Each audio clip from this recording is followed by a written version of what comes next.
Welcome to another episode of Defending the Line.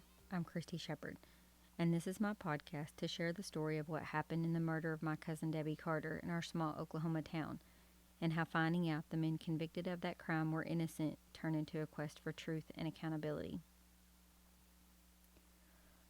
So I've been asked many times, what does defending the line mean? And so years ago, I started toying with writing a book about just this whole thing. And then about a year before the Netflix series came out, I got after it, and in about 6 months wrote a 50,000 word 20 chapter book.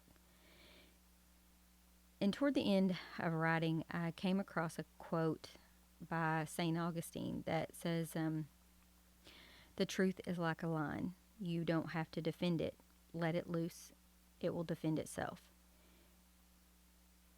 And I really loved the idea of this and always kind of kept it in the back of my mind. And when the book was finished, I was really struggling for a title. But one night, I kind of fell in, to a rabbit hole on the internet and wanted to kind of seek out more about this quote and kind of, for sure where it came from and all that kind of stuff.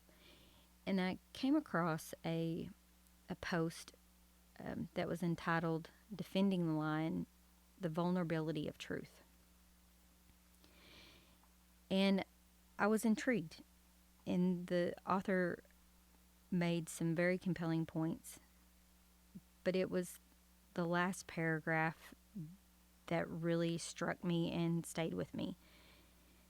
And it says, "We humans are capable of manipulating our world, both with concepts and with actions, both metaphysically and in reality.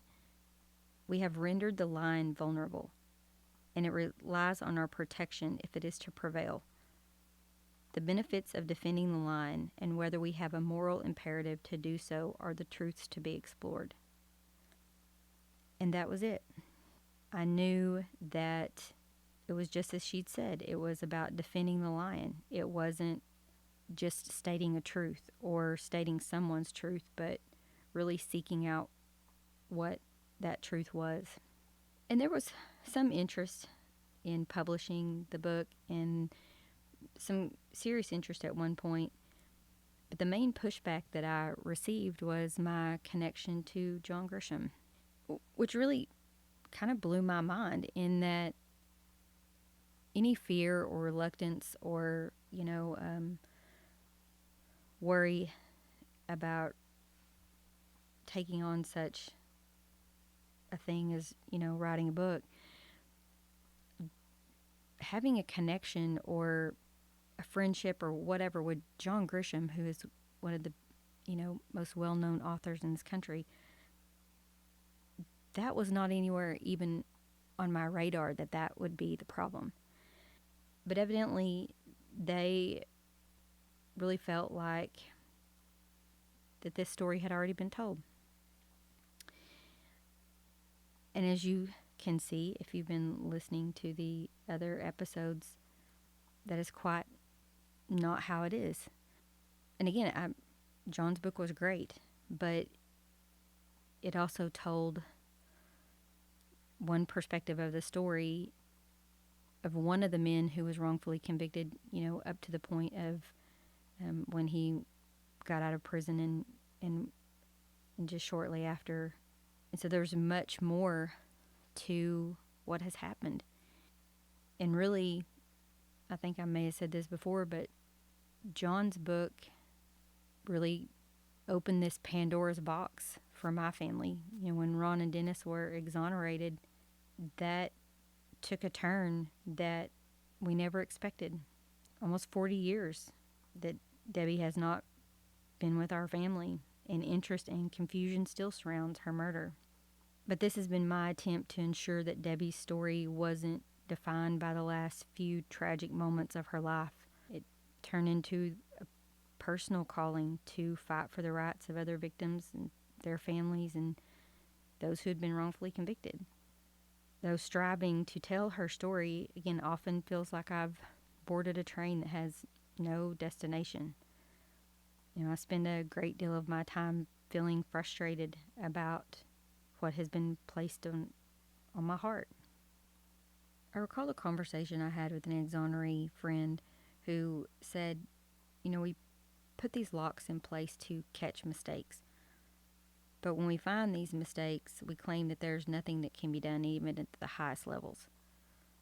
Partly because we don't want to offend the courts. And I remember thinking, like, well, what about these people's lives? What about who really committed these crimes? If the highest courts in this country can't fix these problems, then who can? And so I brought my questions to a friend who is a professor of criminal justice, and she asked me, what is justice? And I've pondered the question over and over.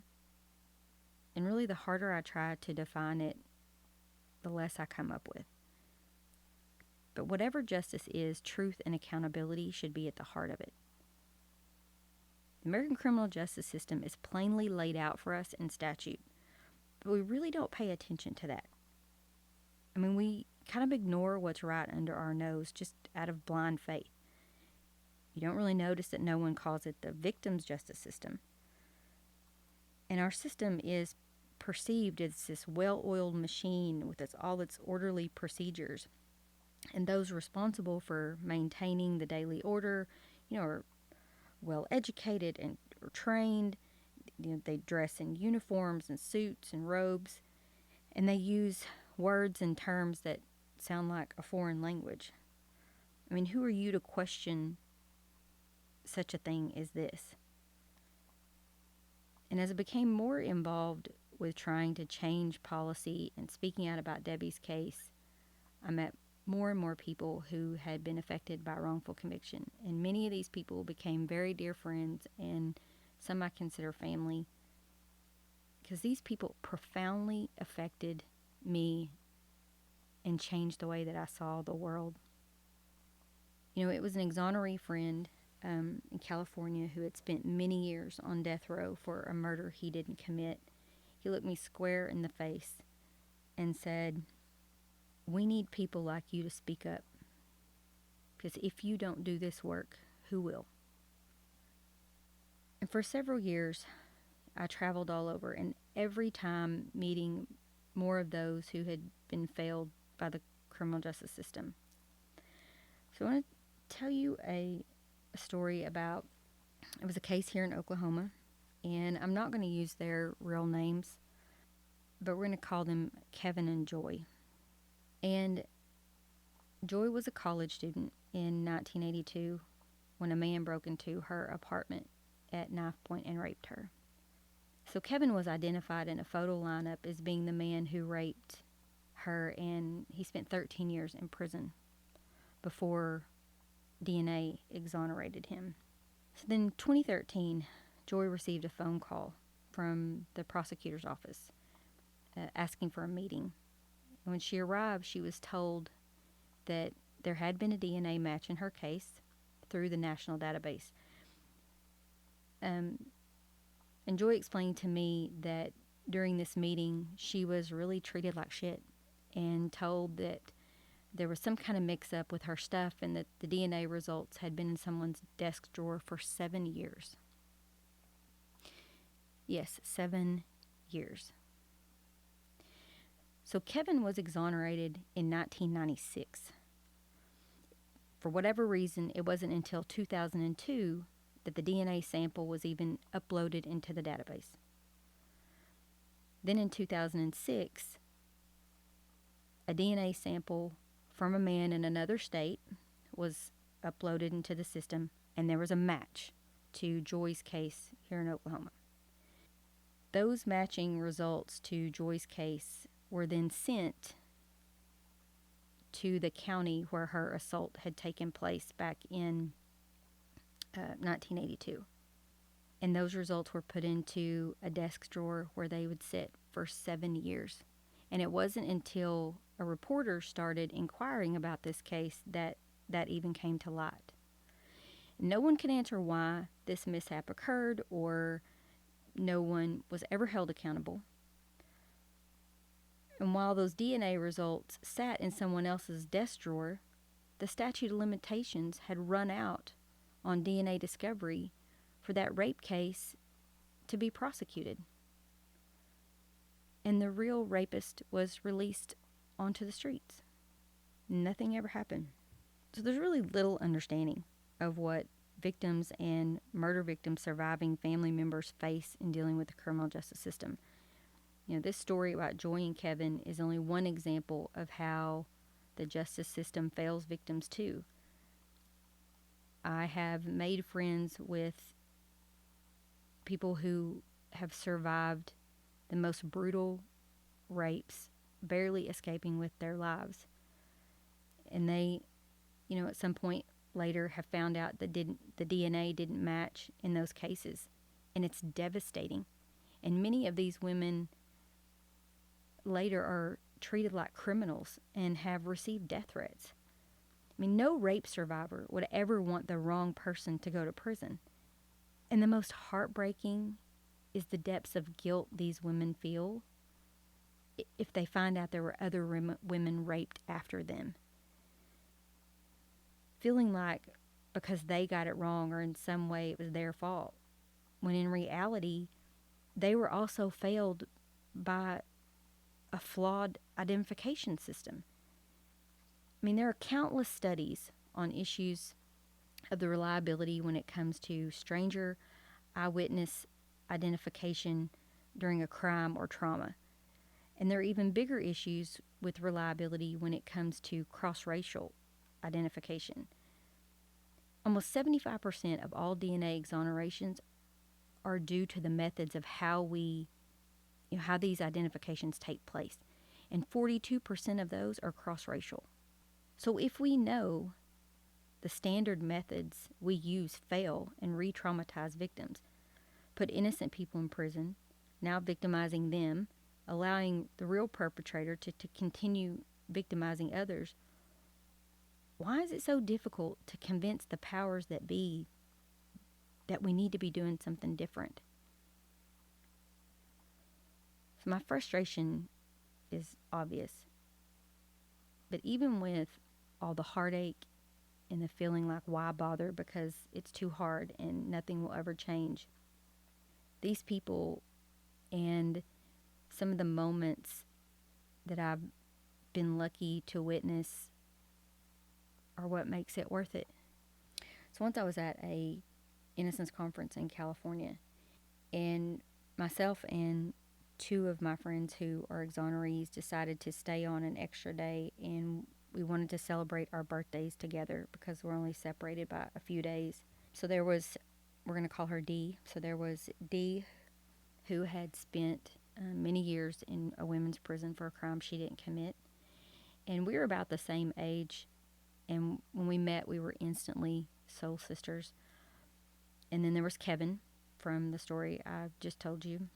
So we started out the day with lunch on this big open deck of a restaurant. And I was really amazed by how the people kind of flowed in and out. It was really just this relaxed, chill, thing. And even though there were lots of people there, and people were just kind of enjoying life and, kick back. And no one really seemed to be in any kind of hurry. And Kevin ordered this huge seafood platter. And I remember that when it arrived, his eyes just got huge and his mouth dropped wide open. And he was like, wow, would you look at that? Now that is something. And his smile just stretched all the way across his face. And you could feel the depths of genuine joy in his reaction. And just the day before, Kevin had seen the ocean for the very first time. Dee and Kevin were actually sitting across the table from me. And I found myself just kind of watching them and mesmerized by their interaction. And they had really not known each other for probably more than a year, and they'd maybe only seen each other face to face a couple of times. Dee kind of answered him. She's like, isn't this great?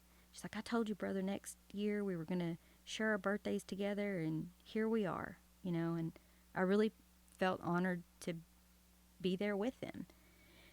And after lunch, we went to this famous dessert place in the area, and it's a really small place, and people kind of stand outside to get in. And when you get in there, these glass cases that have all the cakes and cupcakes, and they are unbelievably beautiful, and they have fresh flowers on top, and they're dusted with real gold flakes. And when they brought our desserts to the table, there was kind of this collective wow moment between all of us. And again, I kind of found myself just watching them, and I realized that, and it really might sound like an exaggeration of, eating a cheesecake brownie, but you could see the absolute gratefulness pour over them with every single bite.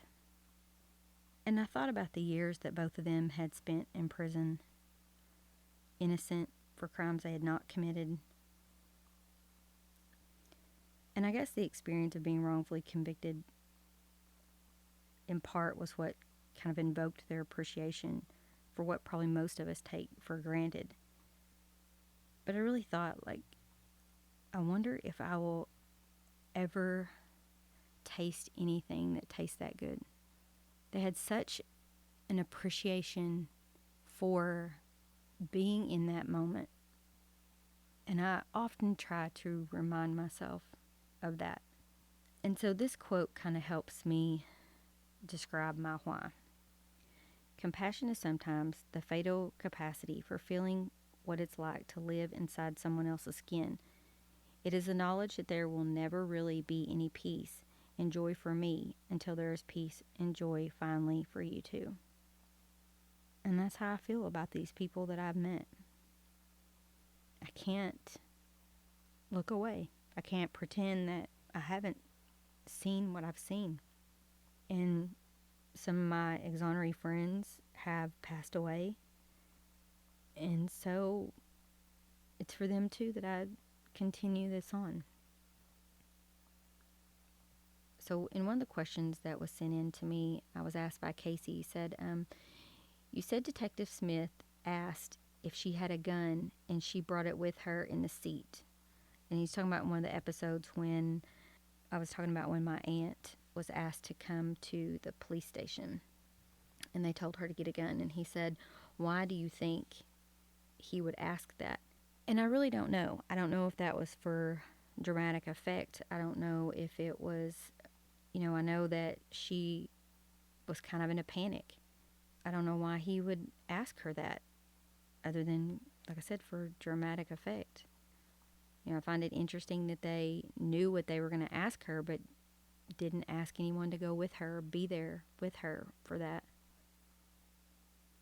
So in the next episode, we'll talk about how this work has often caused me somewhat of a moral dilemma. So feel free to ask your questions and send those in, and I will do my best to answer those. You can go to defendingtheline.com for other information and updates, as well as Defending the Line on Instagram. You can also watch these episodes on YouTube at Defending the Line. And as always, I thank you for listening.